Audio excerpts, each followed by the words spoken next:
50 jaar geleden werd de Zweed Ove Kindvall een legende in Nederland. De held zelf is inmiddels 76 jaar en houdt het in deze coronatijd even bij het telefonisch ophalen van herinneringen. Maar er is ook nog een andere Kindvall die de Europa Cup finale van dichtbij heeft meegemaakt. Al was hij toen nog heel jong.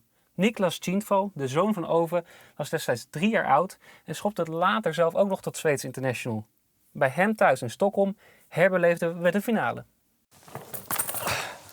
I'll say this one. I think my father was given it after the finals, probably by a supporter with a really small head. A crying supporter, I think. Een schot van Wim Jansen komt via het hoofd van Kindvall in de handen van de Schotse keeper Williams. De goede richting ontbreekt. He's big. I would say he's among the, 25 biggest football players in Sweden. But it's every time they make a magazine, a nostalgic magazine or something like that, he's there. I think I mostly noticed it when I went there to train with Feyenoord, just for 2 weeks, I think. I had the opportunity to come there 2 weeks in the winter, and everyone spoke about him. So then I understood that he's really big. It's a big thing for my dad, of course. And I mean, I think we maybe had some pictures, and he had a little Europa Cup thing you're supposed to put on a necklace that was lying there in a cupboard at home. So, but I can't remember him speaking a lot about it. But of course, every time someone spoke football with my dad, it came up. Maar nog altijd ontbrak de rust in de afwerking van de aanvallen. Kindvall passeert weliswaar een Schotse achterspeler, maar lanceert dan een schot in de richting van de maan. Oops. He's quite modest. He's a quite modest guy. He doesn't brag about anything. But I remember when I was maybe 19, we used to at our house we had like a warm up before going to a party. We had a few drinks. Yeah. Then he would always put on one of his medals and come and sit with us, just for fun. Met nog 4 minuten te spelen valt dan eindelijk de beslissing. En hier zetten we de tijd even stil. Want wie kan beter dit doelpunt beschrijven dan de maker zelf? Het is 50 jaar geleden, maar de herinneringen aan het doelpunt en alles wat hierop volgde, draagt Ove nog altijd tot in detail met zich mee.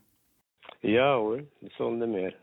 Dat was de belangrijkste goal ik ooit heb gemaakt. Wij kregen een vrije trap in eigen strafschopgebied. En Rinus Israël pakte de bal. Ik wilde heel snel in de diepte gaan. En daar kwam de bal. Maar det was een beetje te hoog. Ik kon niet anders doen dan met de boost de bal meenemen.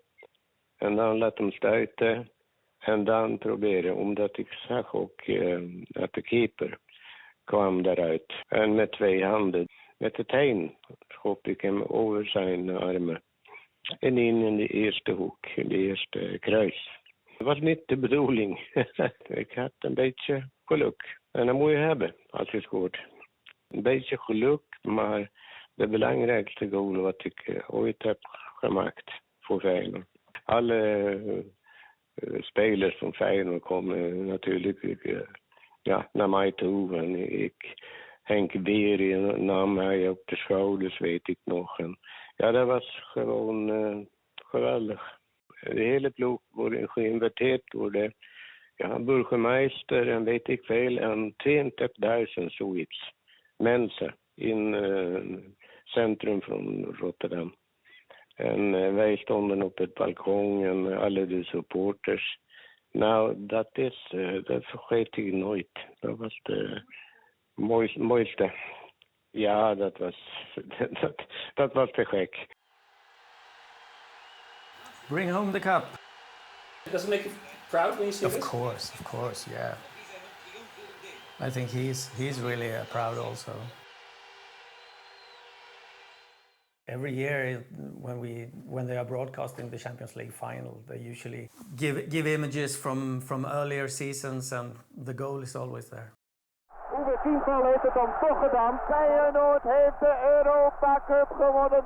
Voor het eerst in de historie. heeft de Nederlandse vereniging de beker veroverd. De Europese beker.